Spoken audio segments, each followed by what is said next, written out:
राधे राधे जय जगन्नाथ मु आपण मान प्रिय आयुष भाई देखु आमर अर्थनीतिर केतेटा PYQ बा प्रीवियस ईयर क्वेश्चन आम आज डिस्कसन करवा। काली मु यूनिट 1 रो आनी इंपोर्टेंट क्वेश्चन काली करी किंतु नेटवर्क प्रॉब्लम थिला। नेटवर्क इश्यू जो मु अपलोड कर पार्लेनी काली आज सकाळु अपलोड करछि आपण माने देखि परिबे। देखंतु प्रथम पाठ ये हूँ प्रथम पाठ अर्थनैतिक व्यवस्था दर वृद्धि आर्थिक योजना। एटा प्रथम पाठ अर्थनैतिक व्यवस्था क्योंटी अर्थनिवेश योजनार अंतर्गत नुहे सेबी कौटा नुह सेबी हम आंसर। जातीय संचय सर्टिफिकेट सेबी अनुबंधन पत्र अंशोधन बजार सेबी हम आंसर। सेबी नुह सेबी हूँ कंप्लेन करने सेबी आ भितर नहीं। जातीय संचय सर्टिफिकेट जोटा आम 8% सुध दि जाए अनुबंधन पत्र जो कंपनी मैंने आमर बैंक गुड़िक सहित अनुबंधन पत्र कर ऋण आनी था। अंशोधन बजार स्टॉक मार्केट जोड़ा जो मैंने जुआ खेल सह सामान से भारी खराब जिनस से मैंने खराब नुह कि जदि बेला तुम खराब थी तो से जिनसा तुम खराब कि खराब जिनस नुह। जदि तुम भाग्य थी तो मिल जाए स्टॉक मार्केट कहीं स्टॉक मार्केट अंशोधन बजार अर्थ गोटे कंपानी छोट अंशटी को तुम क्रय कर तुम सबू अर्थ ये तुम प्रयोग करदेव तेरे जब तुम लॉस हो तो सबको तुम अर्थ लॉस हो। तेणु बुद्धिमान काम हो सबुथे विभिन्न कंपानी अल्प अल्प अल्प अल्प अर्थ क्रय कर जो लाभ जब हबार थी हम हरि भरोसा जब लाभ हबार थी हम जब लाभ न हम भी ताले बुड़बनी अल्प अल्प ये जहाँ बाधिबनी तो ये क्योंटी अर्थनिवेश योजनार अंतर्गत नुहे तो आंसर है सेबी। आ गए चैप्टर मुझे भूल छाड़ी जाइए सभा फास्ट चैप्टरटा हो नहीं आसबि पर जोग्राफी डिस्कसन करी चलो ऑल क्वेश्चन तेल से चैप्टरटा भी नहीं आसबि। क्योंटी दर वृद्धि घटाई न थाए श्रमिक मजूरी वृद्धि परिवहन खर्च वृद्धि उत्पादन वृद्धि कंचा माल मूल्य वृद्धि दर वृद्धि घटाई न थाए।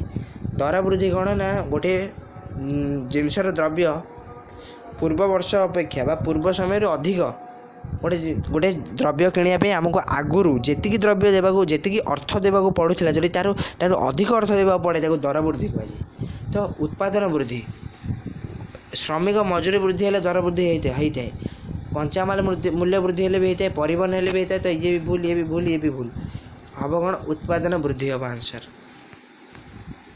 2010 मसीह क्विंटाल गहमर मूल्य 300 टंका थिला एबे वृद्धि पाई 2011 ता 450 टंका है। तेरे दर वृद्धि केते है तो केन गाड़िया आमर बड़ कि 350 ना 400 सॉरी 300 ना 450 450 बड़। तेणु जदि से कहे दर वृद्धि अर्थात वृद्धि होती 10 रे एति थिला 11 रे बढ़िला तो 450 रु 300 गले केते 450 300 गले आमर 150 ये 150 मूलरू थिला केते मूल मूल वर्ष 300 इंटू 100 हिसाब कर दे 150 रे इटी गले 2 1 2 2 हेले ये कटिला 50% तो आंसर हम 50%। देखो आम देश में केतोटी द्रव्य को नहीं पाइकारी दर सूचक निर्णय कराए।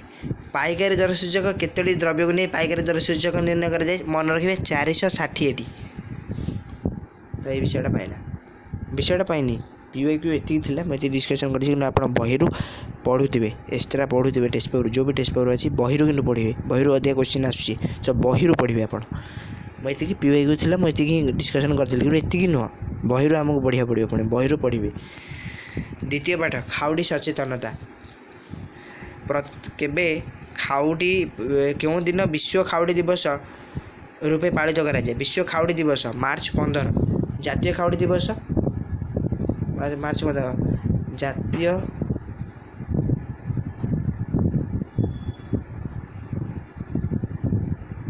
खाउटी दिवस केबे हुए ये कहि परिबो डिसेम्बर 24 ठीक अच्छे ଜାତୀୟ ଖାଉଟି ଦିବସ ଡିସେମ୍ବର 24 କିନ୍ତୁ ବିଶ୍ୱ ଖାଉଟି ଦିବସ ମାର୍ଚ୍ଚ 15। ଖାଉଟି ଅଧିକାର ସମ୍ବନ୍ଧରେ ସର୍ବପ୍ରଥମ ଇସ୍ତାହାର କେଉଁ ଦେଶରେ ପ୍ରକାଶ ପାଇଥିଲା? 1962ରେ ପ୍ରକାଶ ପାଇଥିଲା। ଆଉ ସେଇଟା ଯୁକ୍ତରାଷ୍ଟ୍ର ଆମେରିକାରେ ପ୍ରକାଶ ପାଇଥିଲା। କେବେ ପ୍ରକାଶ ପାଇଥିଲା ପଢ଼ିଲେ? 1962।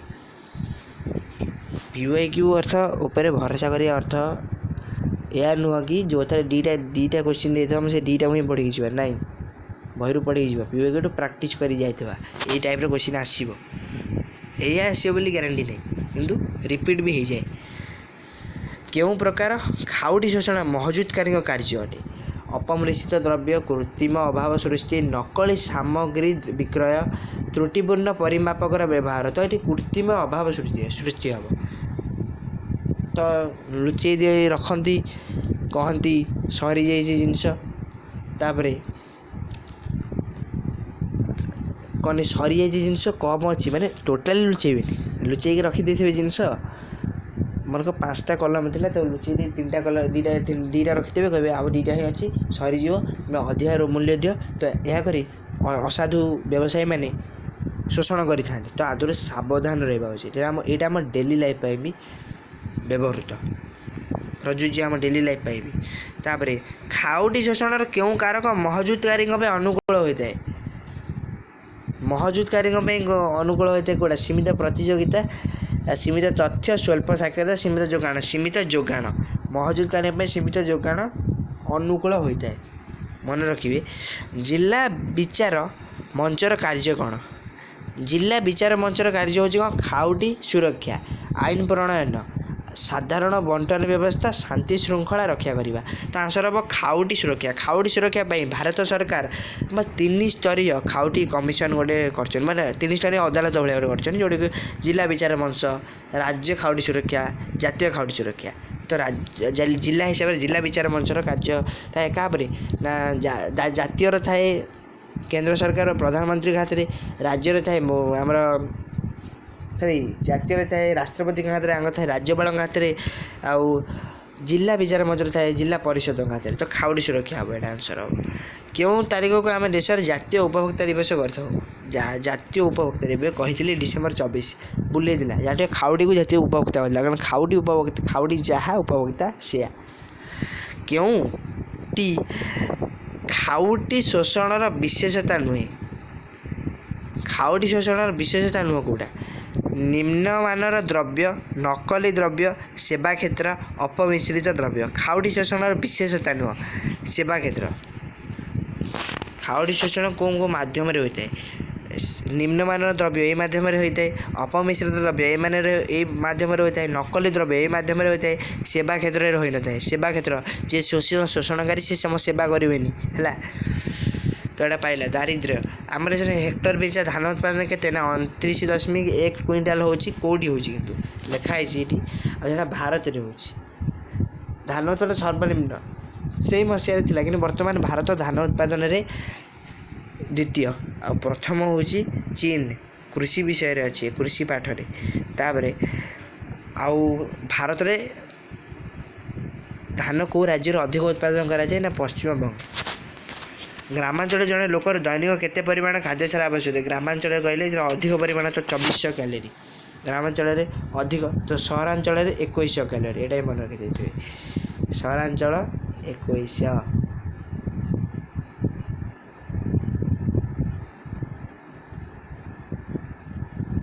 ସହରାଞ୍ଚଳ। ତାପରେ 2004-05 ମସିହା ରିପୋର୍ଟ ଅନୁସାରେ ନିମ୍ନୋକ୍ତ ମଧ୍ୟରୁ କେଉଁ ଦେଶରେ ଧାନର ଉତ୍ପାଦନ ହାର ସର୍ବାଧିକ? ଧାନ ଉତ୍ପାଦନରେ ଚୀନ ସର୍ବାଧିକ ଏବେ କହିଲି, କିନ୍ତୁ 2004-05 ମସିହା କଥା କହିଛି। ତ ସେତେବେଳେ ଯୁକ୍ତରାଷ୍ଟ୍ର ଆମେରିକା ସର୍ବାଧିକ ଥିଲା। ବର୍ତ୍ତମାନ ଚୀନ, ଯେତେବେଳେ ଆମେରିକା ସେତେବେଳେ ଥିଲା। ଡିଟେଲ୍ ଏଇଠି ଲେଖାଯାଇଛି। ଧନୀ ଓ ଗରିବ ଲୋକଙ୍କ ମଧ୍ୟରେ ଆର୍ଥିକ ତାରତମ୍ୟ ବୃଦ୍ଧି ସକାଶେ ଭାରତୀୟ ଦାରିଦ୍ର୍ୟର ନିମ୍ନତ୍ୱ କେଉଁ କାରଣ ମୁଖ୍ୟତଃ ଦାୟୀ? ଭୂସମ୍ପତ୍ତି ବଣ୍ଟନରେ ଅସମାନତା, ସ୍ୱଳ୍ପ ଉତ୍ପାଦନଶୀଳତା, ଜନସଂଖ୍ୟା ବୃଦ୍ଧି, ଋଣ ମାତ୍ରା ବୃଦ୍ଧି। ସେ କହୁଛି ଧନୀ ଗରିବ ମଧ୍ୟରେ ତାରତମ୍ୟ ବୃଦ୍ଧି ପାଇଁ ଏଇଟା କ'ଣ ହେଉଛି? ନା ଭୂସମ୍ପତ୍ତି ବଣ୍ଟନରେ ଅସମାନତା। ଏଇଟା ନିମ୍ନୋକ୍ତ କେଉଁଟି ଚରମ ଦାରିଦ୍ର୍ୟ ନିର୍ଣ୍ଣୟର ସୂଚକ ନୁହେଁ? ଖାଦ୍ୟସାର, ବୃତ୍ତି, ବସ୍ତ୍ର, ବାସଗୃହ। ବୃତ୍ତି ଚରମ ଦାରିଦ୍ର୍ୟ ନିର୍ଣ୍ଣୟ ସୂଚକ ନୁହଁ, ବୃତ୍ତି ନୁହଁ। ଖାଦ୍ୟସାର ଅଛି ମାନେ ଖାଦ୍ୟ ବସ୍ତ୍ର ବାସଗୃହ ଯାହା ଯଦି ନଥିବ ସେ କ'ଣ ଦାରିଦ୍ର୍ୟ, ତେଣୁ ବୃତ୍ତି ଏଥିରେ ହେବନି, ବୃତ୍ତି ହେବ ଆନ୍ସର୍। ତାପରେ ହେଲା ବେକାରୀ। ବେକାରୀ ସଂଜ୍ଞା ହେଉଛି କ'ଣ? ଯେଉଁ ବ୍ୟକ୍ତି ବର୍ଷ ସାରା ବା ଯେଉଁ ବ୍ୟକ୍ତି ଜଣେ କାର୍ଯ୍ୟ କରିବାର କ୍ଷମତା ଥିବା ବ୍ୟକ୍ତି ଯଦି କୌଣସି କାର୍ଯ୍ୟରେ ନିୟୋଜିତ ନଥାଏ ତ ବେକାରୀ କୁହାଯାଏ। ଆଉ ବର୍ଷର କେତୋଟି ଦିନ କାର୍ଯ୍ୟ କରି ଯଦି ବାକି ଦିନ ଆମେ ବଳକା ଦିନ ଜଣେ ବ୍ୟକ୍ତି କାର୍ଯ୍ୟରେ ନିୟୋଜିତ ନ ରୁହେ ତାକୁ ଅର୍ଦ୍ଧ ବେକାରୀ କୁହାଯାଏ। ନିମ୍ନୋକ୍ତ କେଉଁ କ୍ଷେତ୍ରରେ ପ୍ରଚ୍ଛନ୍ନ ବେକାରୀ ଦେଖାଯାଏ? କୃଷି କ୍ଷେତ୍ରରେ ପ୍ରଚ୍ଛନ୍ନ ବେକାରୀ ଦେଖାଯାଏ, ମନେ ରଖିଥିବ। ଆବଶ୍ୟକତାଠାରୁ ଅଧିକ ଶ୍ରମିକ ନିୟୋଜନକୁ କ'ଣ କୁହାଯାଏ? ପ୍ରଚ୍ଛନ୍ନ ବେକାରୀ। ନିମ୍ନଲିଖିତ ଭାବରେ ଦାରିଦ୍ର୍ୟ ବେକାରୀ ଦୂରୀକରଣର କାର୍ଯ୍ୟକ୍ରମ ନୁହେଁ। NREP, PMRY, JRY, NABARD. NABARD ନୁହଁ ନା, ନାବାର୍ଡ଼ କୃଷି ବିଷୟରେ ଅଛି। ନାବାର୍ଡ଼ କୃଷିର ଗୋଟେ ସଂଗଠନ। କେଉଁ ପ୍ରକାର ବେକାରୀ ଶିଳ୍ପୋନ୍ନତ ଦେଶମାନଙ୍କରେ ଦେଖାଯାଇଥାଏ? ଶିଳ୍ପୋନ୍ନତ ଦେଶମାନଙ୍କରେ କେଉଁ ବେକାରୀ? ନା ସଂଘାତ ଜନିତ ବେକାରୀ, ପ୍ରଚ୍ଛନ୍ନ ବେକାରୀ, ଋତୁକାଳୀନ, ସଂସ୍ଥାନିକ। ନାଇଁ, ସଂଘାତ ଜନିତ ହେବ, ସଂସ୍ଥାନୀୟ ହେବନି। ସଂଘାତ ଜନିତ ହେଉଛି ଚାହିଦା। ଯେଉଁ ଶିଳ୍ପୋନ୍ନତ ଦେଶରେ ସେଠି ସଂସ୍ଥାନୀୟ ସଂଘାତ ଜନିତ ପିଲା କନଫ୍ୟୁଜ୍ ହୁଅନ୍ତି। ସଂସ୍ଥାନୀୟ ହେଉଛି ପୁଞ୍ଜିର ଅଭାବରେ ଯଦି କୌଣସି ଶିଳ୍ପ ବା ପ୍ରତିଷ୍ଠାନ ବନ୍ଦ ହୋଇଯାଏ ତେବେ ତାକୁ ବୋଧେ ସଂସ୍ଥାନୀୟ। ଆଉ ସଂଘାତ ଜନିତ କଥା କହିବେ, ସଂଘାତ ଜନିତ କହିଲେ ଯାହା କୌଣସି ଜିନିଷର ଚାହିଦା ଆକର୍ଷଣ ହୋଇଗଲେ ସେହି ଜିନିଷର ଉତ୍ପାଦନ ବନ୍ଦ ହୋଇଯାଏ, ଯାହାଫଳରେ ସେହି କାର୍ଯ୍ୟରେ ନିୟୋଜିତ ଥିବା ବିଭିନ୍ନ ଶ୍ରମିକ ମାନଙ୍କର କାର୍ଯ୍ୟରୁ ଛଟେଇ ହୋଇଯାଇଥାଏ, ସେମାନେ ବେକାରୀ ହୋଇଥାନ୍ତି। ତ ସଂଘାତ ଜନିତ ଏଠି ଆନ୍ସର୍ ହେବ। କେଉଁ ଧରଣର ବେକାରୀ ଭାରତରେ ଗ୍ରାମାଞ୍ଚଳରେ କୃଷି କ୍ଷେତ୍ରରେ ବିଶେଷ କରି ଦେଖାଯାଏ? ଏଇଟା ରିପିଟ୍ ହେଲା, କେଇଥର ପଚାରିବ କି? ପ୍ରଚ୍ଛନ୍ନ। ଏଠି ପଚାରିଲା ପ୍ରଚ୍ଛନ୍ନ କେଉଁଥିରେ ଦେଖାଯାଏ? କୃଷି ହେଲା, ସେ କୃଷିରେ କ'ଣ ହେବ? ପ୍ରଚ୍ଛନ୍ନ ହେଲା, ଏଇଟା ଗଲା ପ୍ରଚ୍ଛନ୍ନ। ତାପରେ ଉତ୍ପାଦନ ବୃଦ୍ଧି ନିମନ୍ତେ ଶ୍ରମିକ ବଦଳରେ ଯନ୍ତ୍ରପାତି ବ୍ୟବହାର ଦ୍ୱାରା କେଉଁ ପ୍ରକାର ବେକାରୀ ସୃଷ୍ଟି ହୋଇଥାଏ?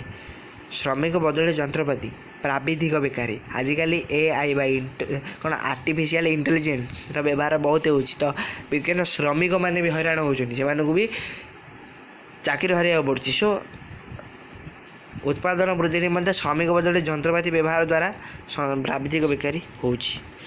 ଅର୍ଥ ବ୍ୟବସ୍ଥାରେ ପୁଞ୍ଜିର ଅଭାବ ହେତୁ କି ପ୍ରକାର ବେକାରୀ ହୋଇଥାଏ? ପୁଞ୍ଜିର ଅଭାବ ହେତୁ ଏବେ କହିଥିଲି ସଂସ୍ଥାନୀୟ ବେକାରୀ। ଚାହିଦା କ'ଣ? ଚାହିଦା ହ୍ରାସ ହେତୁ ଆମର ହୁଏ କେଉଁଟା? ସଂଘାତ ଜନିତ ବେକାରୀ।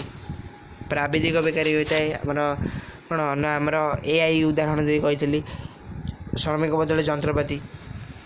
ଉଦ୍ୟୋଗ ବିକାଶ, ଆର 8ଟା କୋଶ୍ଚିନ୍ ଅଛି, ତାପରେ 2ଟା କୋଶ୍ଚିନ୍ ଅଛି, ଗୋଟାଏ କୋଶ୍ଚିନ୍ ଅଛି ତାପରେ ବିଷୟର, କିନ୍ତୁ ତୁମେ ଏତିକି ପଢ଼ିବନି, ଭୁଲରେ ବି ଏତିକି ପଢ଼ିକି ହିଁ ଯିବନି, ଏତିକି ଦେଖିକି ଯାଇଥିବ ଏକ୍ସଟ୍ରା ହିସାବରେ, କାରଣ ଏଇଟା PYQ ତୁମର ରିପିଟ୍ ହୋଇପାରେ ଆ ଭିତରୁ, କିନ୍ତୁ ବାହାରୁ କୋଶ୍ଚିନ୍ ଆସୁଛି, ପ୍ରତିବର୍ଷ ଦେଖିବ କୋଶ୍ଚିନ୍ ବଦଳି ବି ଯାଉଛି, ବାହାରୁ କୋଶ୍ଚିନ୍ ଆସୁଛି। ତ ବହିଟା ଭଲକି ପଢ଼ିଗଲେ ମୋ ମତରେ ଭଲ, ତୁମେ ଯେଉଁଠି କୋଶ୍ଚିନ୍ ଆଣିଲେ ବି କରିପାରିବ।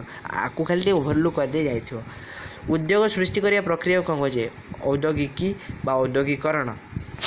ଏଇଟା କନଫ୍ୟୁଜ୍ ହୁଅନ୍ତି ପିଲା। ଯେଉଁ ଉଦ୍ୟୋଗ ପ୍ରତିଷ୍ଠାତା ତାକୁ କୁହାଯାଏ କ'ଣ? ଉଦ୍ୟୋଗୀ। ଯାହା ଉଦ୍ୟୋଗରେ ଯେଉଁ କର୍ମଫଳ, ଉଦ୍ୟୋଗୀଟା ଯେଉଁ କର୍ମ କରିଥାଏ ତା କର୍ମଫଳ କୁହାଯାଏ କ'ଣ? ନା ଉଦ୍ୟୋଗ। ଉଦ୍ୟୋଗୀ ଶବ୍ଦକୁ ପ୍ରଥମ କରି ଅର୍ଥନୀତି ପ୍ରଚଳିତ କରିଥିଲେ ରିଚାର୍ଡ଼ କାଣ୍ଟିଲନ୍। ଭେରି ଇମ୍ପୋର୍ଟାଣ୍ଟ, ଆଙ୍କ ନାଁଟା ପଢ଼ିପାରେ ପରୀକ୍ଷାରେ। ନିମ୍ନଲିଖିତ ମଧ୍ୟରେ କେଉଁଠି ଔଦ୍ୟୋଗିକ ବିକାଶ କାର୍ଯ୍ୟକ୍ରମ? EDP ମନେ ରଖିଦେବ। EDP। ଔଦ୍ୟୋଗିକରେ କେତୋଟି ନିୟାମକ ଅଛି? 4ଟି ନିୟାମକ। କ'ଣ? ଗୋଟାଏ ହେଉଛି ଭୂମି, ଆଉ ଗୋଟେ ହେଉଛି ଶ୍ରମ, ଆଉ ହେଉଛି ପୁଞ୍ଜି, ଆଉ ଗୋଟେ ହେଉଛି ଭୂମି, ଶ୍ରମ, ପୁଞ୍ଜି, ଆଉ ଗୋଟେ ହେଉଛି କ'ଣ?